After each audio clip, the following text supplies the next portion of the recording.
checks or doing things like that within the Minecraft thing. So, beyond that, then, what if we did worse? Assuming this actually works. What if we did worse? Because there are many things that you can do. For example, here's a bit of code. If you have no clue what any of this does, good. This is something that I would not recommend anyone doing, but it is something that I have done. Let's take this piece by piece, because this is a lot. We have here first a simple field definition. If you've had any background in Java, you know what this is. If you haven't, basically we're just setting up a thing so that we're able to access things in the future. Next we have a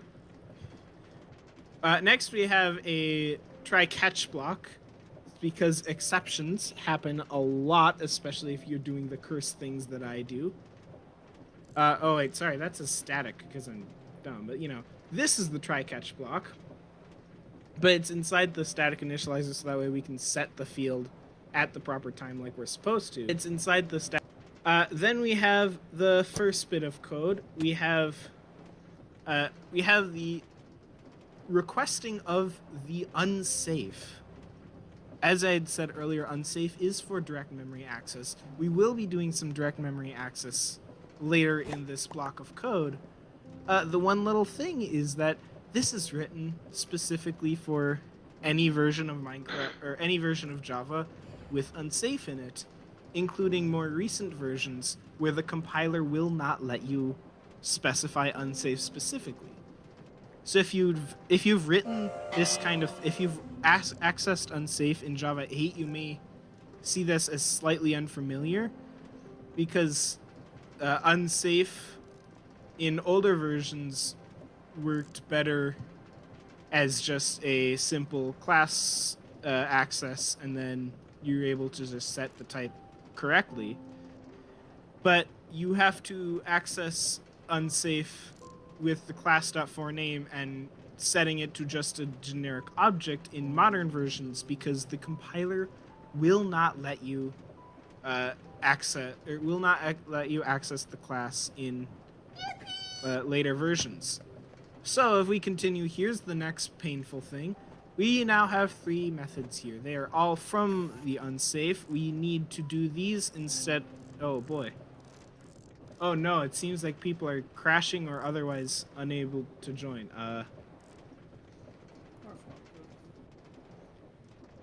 Alright, recordings are being made, so hopefully it's not terrible.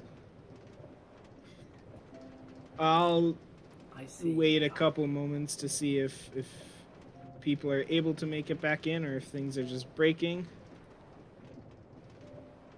So I can continue iterating here. Are the questions able to scroll? I don't think so.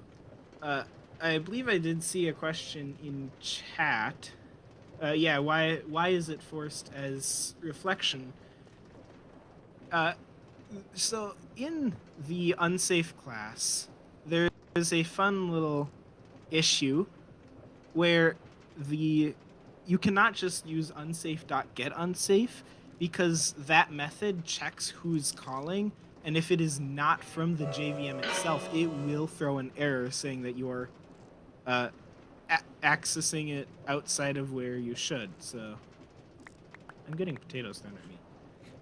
So hopefully people have either gotten back in or seen or gotten to the stream. So I shall continue on here. Next we have the actual things that we're looking for, method handles. This is a Java 8 and newer feature that allows a different kind of runtime-based access. But with this, we have to do more reflective calls. And these lines here are first getting an instance to the impl lookup, the inside mechanic on a free or a completely trusted version of method handle check, which would allow you to access anything. We then go on to getting the base and offset, so that way we are able to access it through Unsafe. Usually the base in this case would be the class itself, but some JVMs probably implement it a little differently at times, so it's safest just to have that extra object class.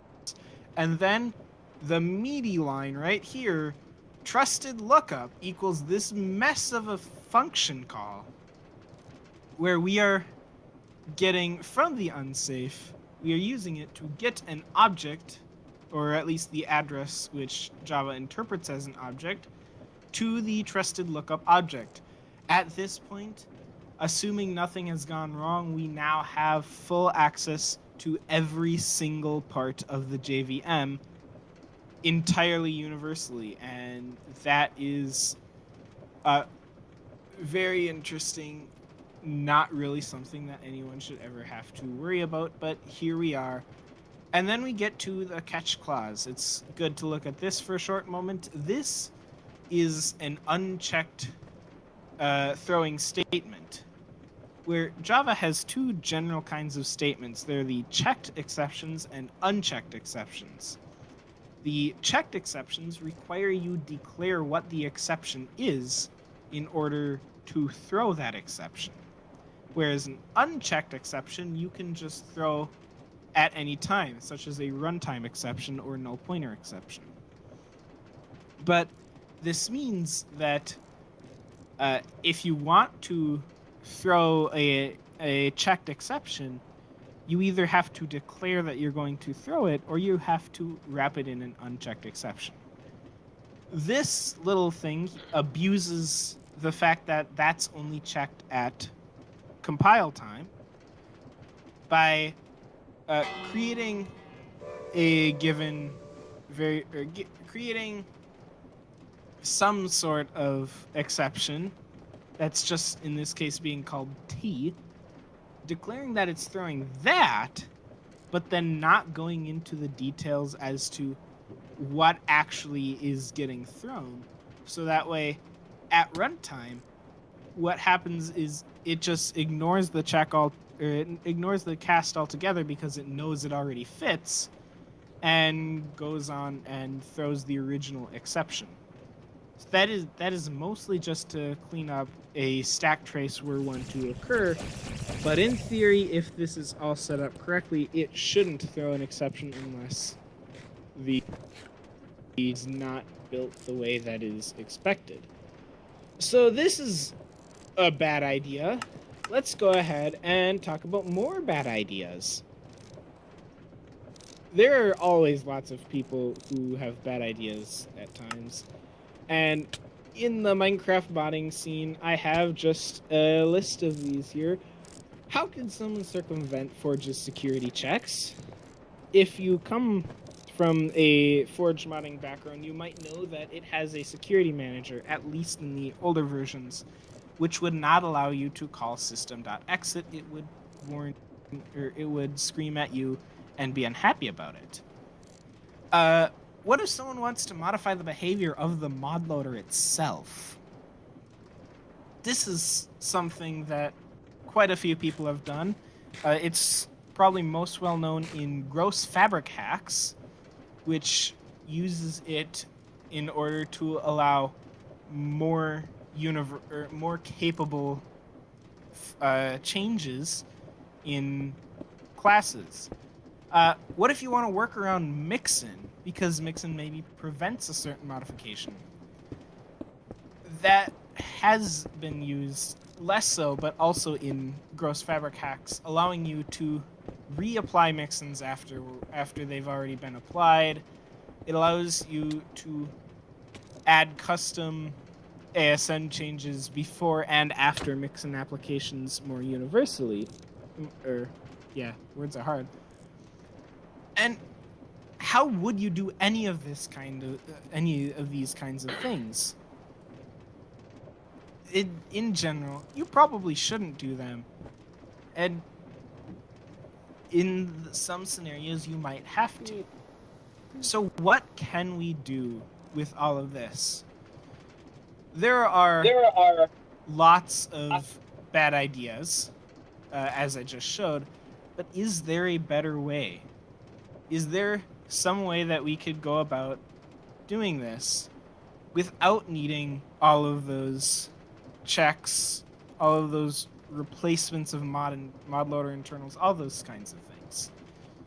So one such option that we have coming is Chasm.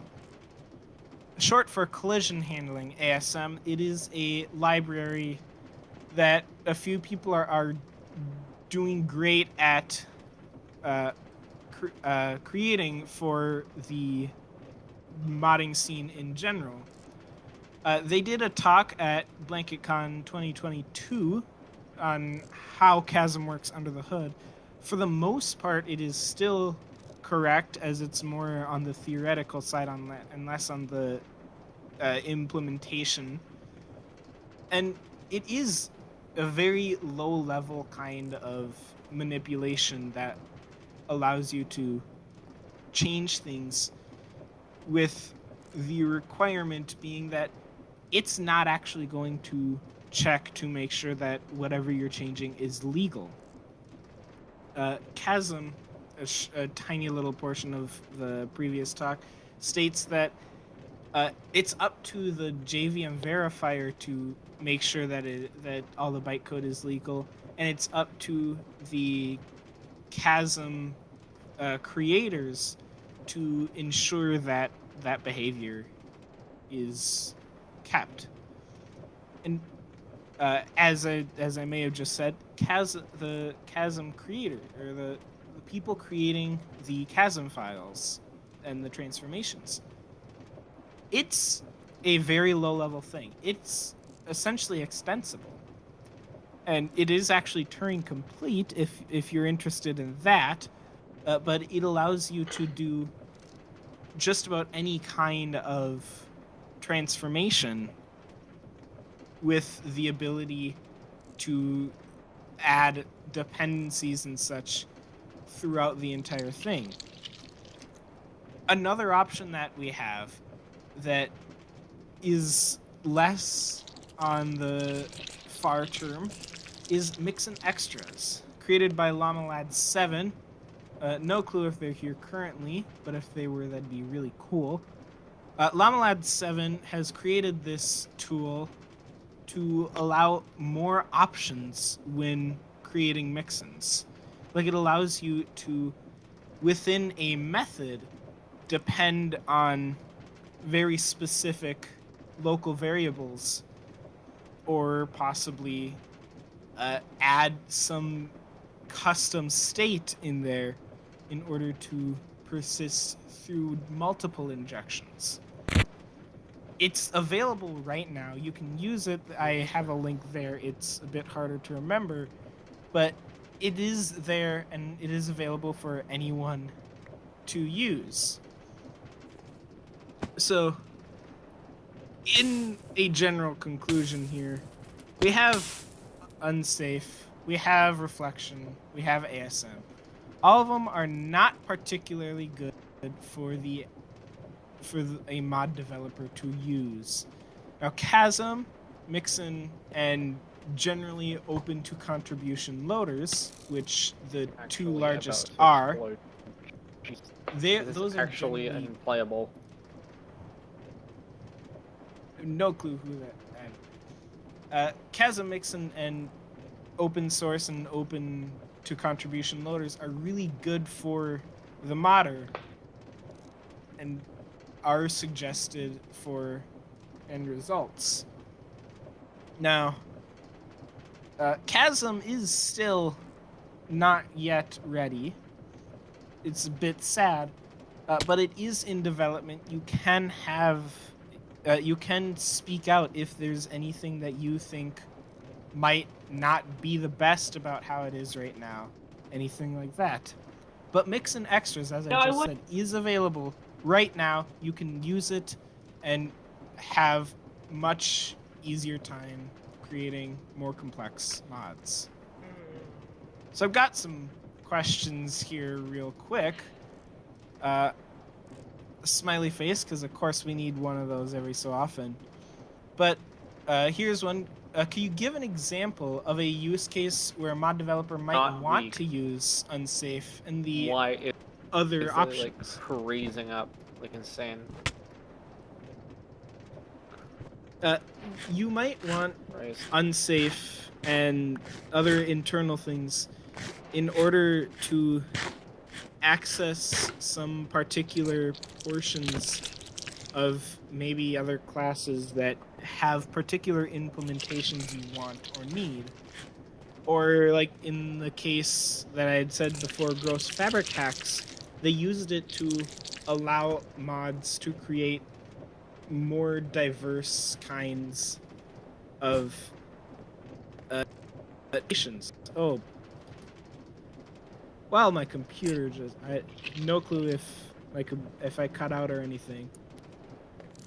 But overall, the Unsafe and ASN things are designed for are being used in scenarios for creating the ability to transform better and more options.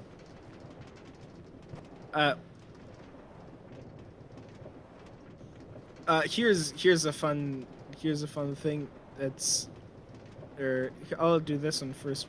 Why use this instead of access wideners? Access wideners I did not bring up because they do not offer the same kind of ability to transform as others, but access wideners are a great option for most mod developers, with the main caveat being that it takes a little bit more time to set up, both within the development environment and also in the in your fabric mod JSON or quilt mod JSON or whatever it is, to get it running at runtime. It also is you also have to have a different format called access transformers if you want to do the same thing on fabric, or on Forge, I mean, which makes it a little bit harder to get the same kind of universal usability. Bad ideas are probably a Mojang moment at times, but generally everyone can end up doing it. How might quilt loader plugins play into mod loader behavior? This is a great question, and quilt loader plugins are absolutely going to be doing this. It is it's generally designed for the extensibility that you would need in situations like this. And quilt loader plugins overall will allow you to continue on and actually get into all of the different things I mentioned before without needing to go through an immense internal breaking dangerous process under the hood. So quilt loader plugins will probably be used in situations such as getting Forge mods to work on Quilt. That has been in the talks for quite a while, and with there's actually some work done on that. It's been shown off in the showcase channels. That is true. I have not looked too much into showcase channels, but yeah, it is there as well. So both loader plugins being used at large, as well as Chasm and Forge mods, have all undergone some experimentation to get into a hopefully soon future where that is all there. Here's one question that I saved because it's only partially related, but who am I? I am often called Chris online, and I primarily am the guy who runs the Cozy Bot nowadays. With G-Dude being the new key holder, he does less of the community management things, and so I've in part just taken over the role of keeping Cozy at least running in the Quilt Discord. I am also, as I had said at the beginning, part of Duvet. We are just a small team of people who want to see Quilt being used in mods across all versions. And I've worked in the Duvet environment in part to work on getting Risugami mod loader mods to load under Quilt, which would be really neat if I could actually get it to work consistently. But there's always some small bugs that I've found. Here's a good question. Does ASM allow dynamic runtime transformations? In part, it sort of does, but the main problem with that is that you have to ensure that that the conditions or whatever you're trying to do are checked before the class is loaded. Unless you have something like instrumentation along with a DCE VM, a special version of the JVM which allows more general class transformations. We then have, if ASM and Mixin attempt to change the same thing, which takes priority, whichever comes first.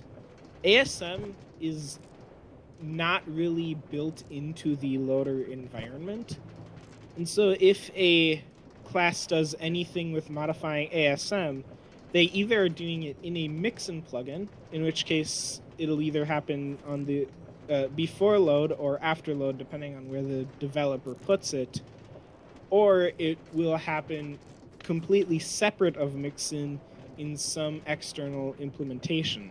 Like Gross Fabric Hacks also has the same before and after Mixin transformation times that you are able to set when the ASM modification applies relative to Mixin modifications. Here is a very long one that isn't actually a question, but fun knowledge. Steam and Rails from Create extension used to use Unsafe to implement dynamic trap models. That does sound like a good use case, but as they say, they found a better trick, and it's always a good idea to get away from ASM things if it's, or ASM Unsafe, reflection, those things, if it's possible, because it's hard to get through. This one, yes, you can come up, I would presume, up to the BlanketCon people to decide that, though the next session isn't until, I believe, more than an hour away, so we would have some time before that. It probably wouldn't be on the stage itself, but in the seating area you can info dump probably. I do believe that is all the questions we have currently, so if anyone else has a question, now would be the time to submit it to the queue. We have 20 minutes officially before it is time for this keynote, or before we run out of time on this keynote, so questions are welcome, whatever you feel you would want to do. Apparently that's throwing tomatoes at me.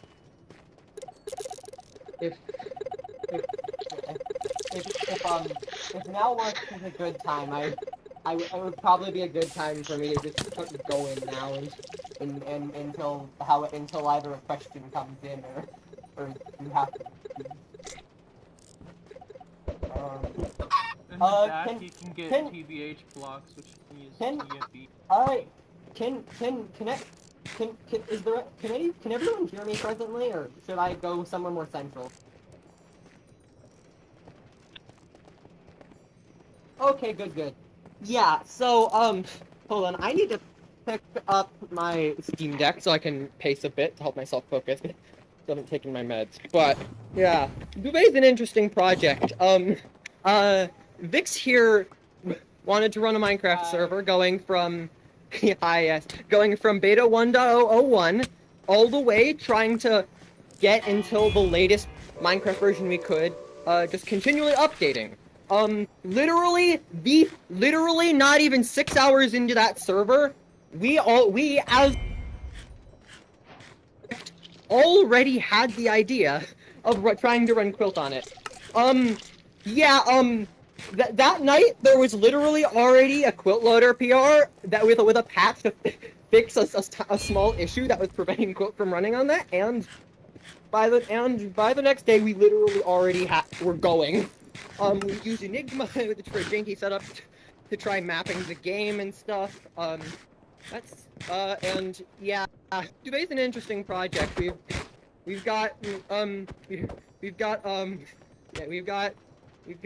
we're trying to, as I just said, we're trying to yeah, we are. Good lord. Yeah, we are trying to, just try modding the game. Our ultimate goal is to have a singular modding tool chain that just have a singular modding setup that will allow you to write a mod, and so long as all of the things that it needs. By the way, I'm not actually reading the chat. I'm just pacing with my Steam Deck off to the side. So if anyone needs me, make actual noise in the game, and I'll hear.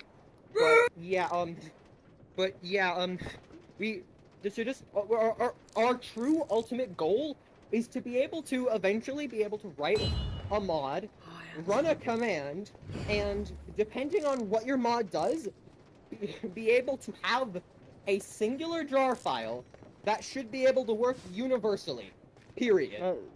It is a far-off goal that we are probably not gonna do. That we are probably not gonna get towards, but it is a far-off goal that makes us go.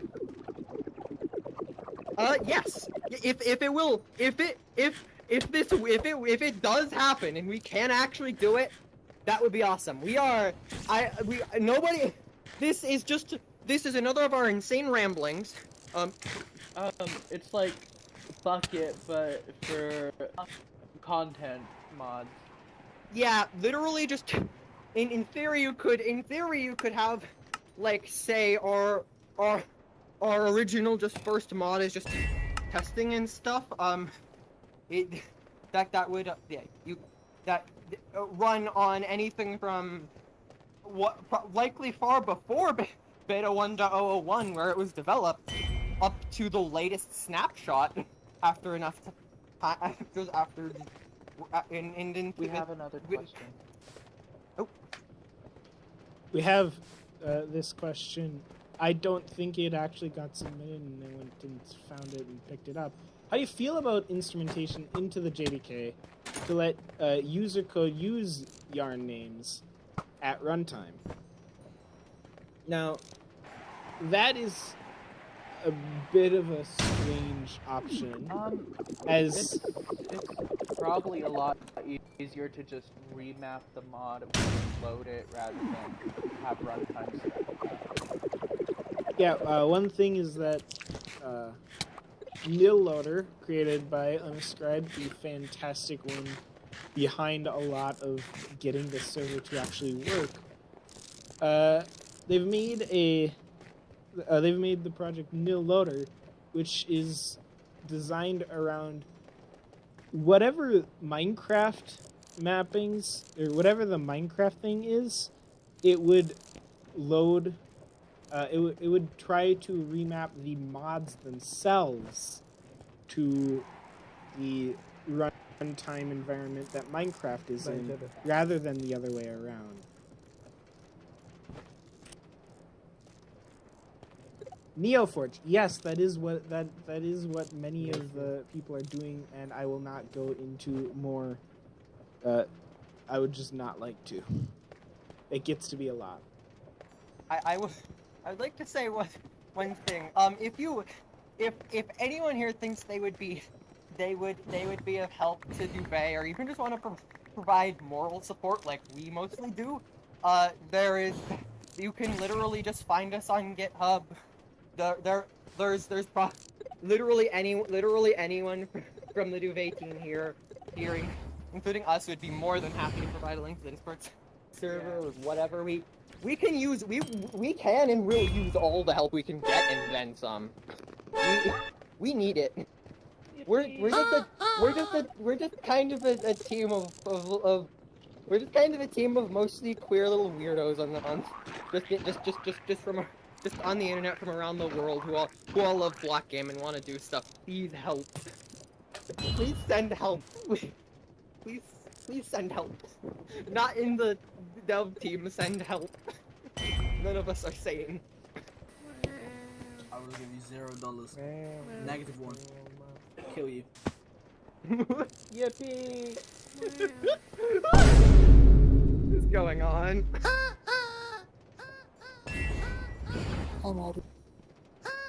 I wonder if my controller will actually cooperate this time. Keyboard and mouse is actually activated. Hello. Guess who just got back again? Hello. If anyone's got questions, remember you just gotta throw them onto the conveyor belts that are underneath the front of the stage as well as in front of the streaming. I would like to mention, completely unrelated to this, to what we talked about. Pro tip to anyone trying to use Controlify, you could probably see really weird edge cases. I'm experiencing one now. Steam Deck does not properly cooperate for some reason. I can, at least on Windows, it probably is just an artifact of Windows. Before anyone asks, yes, we do in fact run Windows. And no, you cannot ask, you cannot, and no, you will not get, anything more than just Andy Bean if you say anything negative.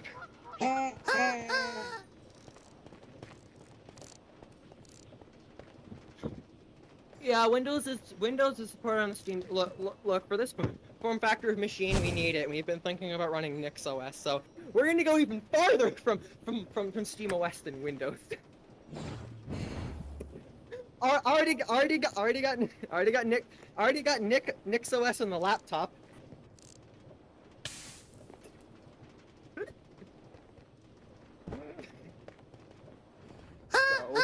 Hello. We have another question. I'm Trans Sony. I don't know if that's the name, but that's what it shows up as.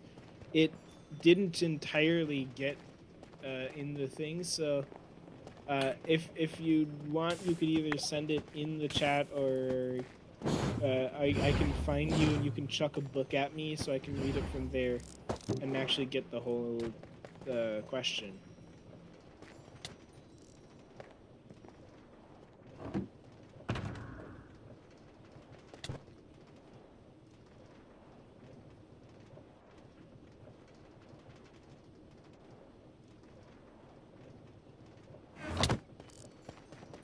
Pure nerds when someone mentions NixOS, so true. Okay, I should probably mute so I can go so I can go around and stuff.